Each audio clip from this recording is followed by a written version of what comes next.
بسم اللہ الرحمن الرحیم۔ السلام علیکم عزیز طالبات، اردو کے لیکچر نمبر 4 کے ساتھ آپ کی معلمہ آپ کے ساتھ موجود ہیں۔ طالبات، گزشتہ لیکچر میں آپ نے سبق ماحول کی صفائی پڑھا تھا اور اس کے الفاظ معنی کا کام جو ہے وہ آپ کر چکی ہیں۔ آئیے آج اس سبق کی مشق کا آغاز کرتے ہیں۔ جیسا کہ آپ جانتی ہیں کہ مشق میں پہلا سوال جو ہے وہ آپ کے سوالات جوابات کا ہوتا ہے، تو اس مشق میں بھی پہلا سوال آپ کا سوالات کے مختصر جوابات کا ہے، جس میں سب سے پہلا سوال آپ کا ہے ماحول کسے کہتے ہیں۔ ہم نے یہ سبق جب پڑھا تھا تو ہم نے ماحول کی تعریف پڑھی تھی، تو آپ کو یقیناً یاد ہوگا کہ ماحول کسے کہتے ہیں۔ تو آئیے بتائیے ماحول کسے کہتے ہیں؟ جی بالکل، ماحول ہمارے ارد گرد کو کہتے ہیں۔ ہمارا ارد گرد جو ہے وہ ہمارا ماحول ہوتا ہے، جس میں تمام جاندار اور بے جان چیزیں شامل ہوتی ہیں۔ ٹھیک ہے طالبات؟ اس کے بعد آپ کا سوال نمبر 2 ہے، کیا کیا چیزیں ہمارے ماحول کو آلودہ کرتی ہیں، یعنی ماحول کو گندا کرتی ہیں؟ تو کون کون سی چیزیں ہیں؟ فیکٹریوں، کارخانوں اور مختلف جو ہے وہ گاڑیوں سے نکلنے والا دھواں، زہریلی گیسیں، کوڑا کرکٹ، جانوروں کا فضلہ، ٹھیک ہے؟ تو یہ سب چیزیں جو ہیں یہ ہمارے ماحول کو آلودہ کرتی ہیں۔ اس کے بعد آپ کا سوال نمبر 3 ہے، ماحول کی آلودگی سے بچنے کے لیے ہمیں کیا تدابیر اختیار کرنا چاہیے؟ یعنی ہمیں کیا کرنا چاہیے کہ ہم ماحول کو آلودہ ہونے سے بچا سکیں؟ تو ہمیں کیا کرنا چاہیے؟ ہمیں دھواں چھوڑنے والی گاڑیوں پر پابندی لگانی چاہیے، صنعتی اداروں کو آبادی سے الگ تھلگ بنایا جائے تاکہ ان سے جو خارج ہونے والا فضلہ ہے اس کو طریقے سے ٹھکانے لگایا جا سکے، گلیوں اور محلوں میں کوڑا کرکٹ کے ڈھیر نہ لگنے دیے جائیں، پانی کی نکاسی کے نظام کو بہتر بنایا جائے۔ نکاسی کا مطلب میں نے آپ کو بتایا تھا، آپ کو یاد ہوگا، نکالنا، یعنی گندے پانی کو نکالنے کے لیے مناسب انتظام کیا جائے۔ اس کے ساتھ ساتھ بے تحاشا پھیلتی ہوئی آبادیوں پر قابو پایا جائے، یعنی آبادی کے بڑھنے کو روکا جائے، اور ملک بھر میں شجر کاری کا انتظام کیا جائے۔ یعنی شجر کاری سے مراد کیا ہے کہ درخت لگائے جائے۔ میں نے آپ کو بتایا تھا، اگر آپ کو یاد ہو، کہ درخت جو ہے وہ ماحول کو صاف رکھنے میں بہت مددگار ثابت ہوتے ہیں۔ اور سب سے اہم یہ ہے کہ عوام میں ماحولیاتی آلودگی کا شعور پیدا کیا جائے۔ شعور سے مراد یہ کہ لوگوں کو پتہ ہونا چاہیے کہ ماحول کی آلودگی کیا ہے اور اس سے کیا کیا نقصانات ہوتے ہیں، تبھی لوگ جو ہے وہ اس چیز کا خیال رکھیں گے۔ ٹھیک ہے طالبات؟ اس کے بعد آپ کا اگلا سوال ہے، فضائی آلودگی کے اسباب کیا ہیں؟ اسباب سے مراد کیا؟ یعنی اس کی وجہ کیا ہے، کن چیزوں کی بدولت جو ہے وہ فضائی آلودگی پھیلتی ہے؟ تو فضائی آلودگی کا سبب کیا ہے؟ کارخانوں، فیکٹریوں اور گاڑیوں سے خارج ہونے والا دھواں اور زہریلی گیسیں جو ہیں وہ فضائی آلودگی کا سبب ہیں۔ پھر ہے شور کی آلودگی سے کیا مراد ہے؟ ٹھیک ہے، تو شور کی آلودگی بھی آپ کو پتہ ہے، آپ نے سبق میں پڑھا ہے کہ شور کی آلودگی کسے کہتے ہیں؟ جی بالکل، ناپسندیدہ بلند اور بے ہنگم آوازوں کو شور کہتے ہیں۔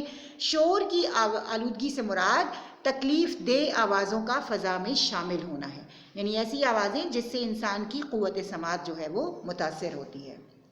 اس کے بعد آپ کا اگلا سوال ہے، آپ صلی اللہ علیہ وآلہ وسلم نے صفائی کے بارے میں کیا فرمایا؟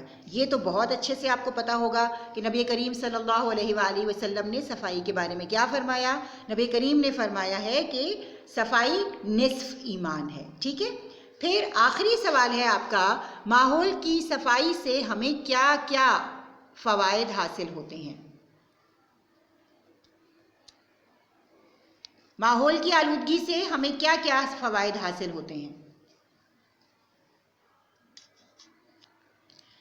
تو ماحول کی آلودگی سے ہمیں کیا کیا فائدے ہوتے ہیں؟ سب سے پہلے ہمیں کیا فائدہ ہوتا ہے کہ اس سے ماحول ہمارا، یعنی ہمارا ارد گرد جو ہے وہ صاف ستھرا ہو جاتا ہے اور خوبصورت لگتا ہے۔ دوسری بات جو اہم ہے وہ کیا ہے؟ وہ یہ ہے کہ ہمیں بے شمار بیماریوں سے نجات ملتی ہے، کیونکہ جب ماحول صاف ہوتا ہے تو جراثیم وغیرہ نہیں پھیلتے اور بیماریاں نہیں پھیلتی۔ پھر اس کے ساتھ ساتھ ہم کیا کر سکتے ہیں؟ ہم ایک صحت مند زندگی گزار سکتے ہیں، اور چونکہ صفائی کو نصف ایمان کہا گیا ہے، اس لیے صفائی سے یہ کیا کرتا ہے؟ یہ صفائی جو ہے وہ ہمارے ایمان کی تکمیل بھی کرتی ہے، یعنی ہمارا ایمان بھی مکمل ہوتا ہے۔ ٹھیک ہے طالبات، تو یہ تھے آپ کے سوالات جوابات۔ اب اس سے اگلا سوال جو ہے وہ آپ کا وہ ہے درج ذیل الفاظ کو اپنے جملوں میں استعمال کیجیے۔ ان الفاظ کے معنی آپ کو معلوم ہے، صفائی کا مطلب تو آپ کو پتہ ہے، شجرکاری درخت لگانا، سماعت یعنی سننا، آلودگی گندگی ماحول جو ارد گرد ہے، اور فضلہ جو ویسٹیج جسے کہتے ہیں جو بیکار چیز ہے، یعنی جانوروں کا فضلہ، اسی طرح فیکٹریوں اور کارخانوں سے نکلنے والا فضلہ۔ تو ان تمام الفاظ کے آپ نے جملے بنانے ہیں۔ سوال نمبر 3 جو ہے وہ ہے واحد کی جمع اور جمع کے واحد لکھیے۔ یہ الفاظ جو ہے یہ ہم اس میں ابھی جب قواعد کا کام کریں گے تو اس میں آپ کو ان کی جمع بتا دوں گی۔ پھر اس کے بعد ہے سوال نمبر 4، درست بیان پر ٹک کا نشان لگائیے جبکہ غلط پر کراس کا نشان لگائیے۔ پانی اللہ تعالیٰ کی عظیم نعمت ہے، بالکل ہے، یہ صحیح ہے۔ فضائی آلودگی سے انسانوں کو فائدہ ہوتا ہے، جی نہیں، فضائی آلودگی سے انسانوں کو نقصان ہوتا ہے، تو یہ غلط ہے۔ آلودگی سے معاشرے میں طرح طرح کی بیماریاں پھیل رہی ہیں، یہ بھی بالکل صحیح ہے۔ شور کرنا انسانی صحت کے لیے مفید ہے، جی یہ بات غلط ہے کہ شور کرنا انسانی صحت کے لیے مفید ہے، مفید کا مطلب فائدہ مند ہوتا ہے، تو کیا یہ چیز فائدہ مند نہیں ہے بلکہ نقصان دینے والی ہے۔ پھر ہے جانوروں کا فضلہ فضائی آلودگی پیدا کرتا ہے، نہیں، جانوروں کا اس کے فضلے سے زمینی آلودگی پیدا ہوتی ہے، فضائی آلودگی پیدا نہیں ہوتی۔ اس کے بعد ہے ماحول کی صفائی میں درخت اہم کردار ادا کرتے ہیں، جی بالکل، ابھی میں نے آپ کو بتایا نا کہ شجرکاری جو ہے اس سے ہمیں بہت سا فائدہ ہوتا ہے اور یہ ہمارے لیے بہت مددگار ثابت ہوتی ہے۔ اس کے بعد طالبات آپ کا اگلا سوال ہے خالی جگہوں کو درست الفاظ سے پر کیجیے۔ آلودگی آج کا بہت بڑا ڈیش ہے، کیا ہے؟ مسئلہ ہے۔ پانی کے بغیر کوئی چیز ڈیش نہیں رہ سکتی، کیا نہیں رہ سکتی؟ جی بالکل، زندہ نہیں رہ سکتی۔ جانوروں کا ڈیش بھی آلودگی کا باعث بنتا ہے، کیا؟ ابھی ہم نے پڑھا، فضلہ۔ زیر زمین پانی بھی ڈیش پانی کی وجہ سے آلودہ ہو جاتا ہے، گندے پانی کی وجہ سے۔ نبی کریم صلی اللہ علیہ وآلہ وسلم کے فرمان کے مطابق صفائی ڈیش ایمان ہے، صفائی نصف ایمان ہے۔ تو یہ آپ کا مشقی کام ہے جو آپ نے اپنی نثر کی کاپیوں میں کرنا ہے۔ آئیے اب اس سبق کے قواعد کے کام کی طرف چلتے ہیں کہ کون سا ایسا کام ہے جو آپ کو اس سبق میں قواعد کے طور پر سمجھایا گیا ہے۔ تو آئیے بورڈ کی مدد سے میں آپ کو یہ سمجھاتی ہوں۔ طالبات یہ دیکھیے آپ کے پاس قواعد کے کام میں جو اس وقت آپ کے پاس کام ہے وہ ہے مرکب اور سادہ جملے، ٹھیک ہے؟ مرکب اور سادہ جملے۔ جس جملے میں ایک بات کہی جائے اسے سادہ جملہ کہتے ہیں، مثلا میں نے پانی پیا، یعنی کوئی بھی جملہ جو ہم بولتے ہیں، کوئی بھی بات کرتے ہیں تو وہ سادہ جملہ کہلاتا ہے۔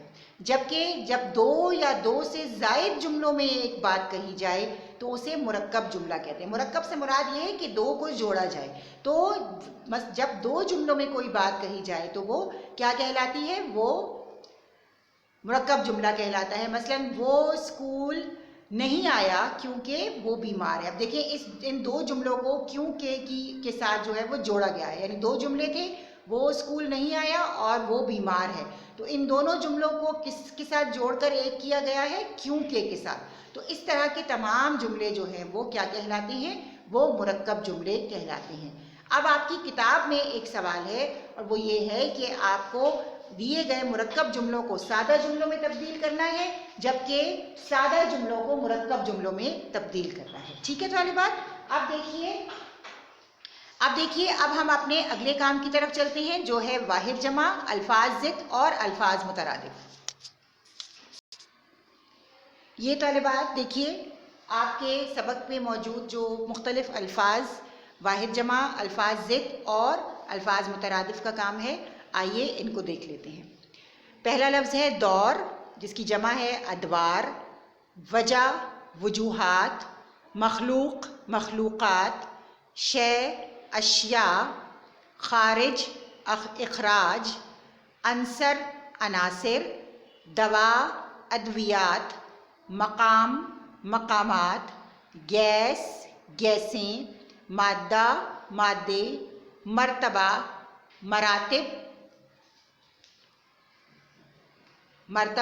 مراتب، نعمت نعم اور نہر انہار، ٹھیک ہے؟ اس کے بعد طالبات الفاظ ضد پر آ جاتے ہیں۔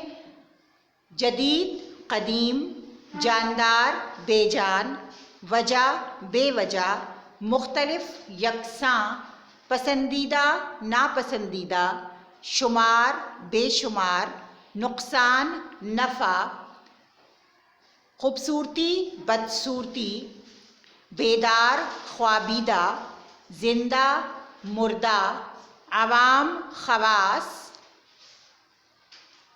آباد برباد، نیکی بدی اور عظیم حقیر۔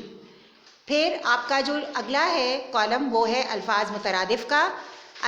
ارد گرد، اطراف، وجہ سبب، قدرت کائنات، نعمت بخشش، زندہ حیات، قریبی نزدیکی، آلودگی گندگی، پانی آب، زمین ارض، غلیظ گندا، تکلیف دکھ، دل قلب اور شجر درخت۔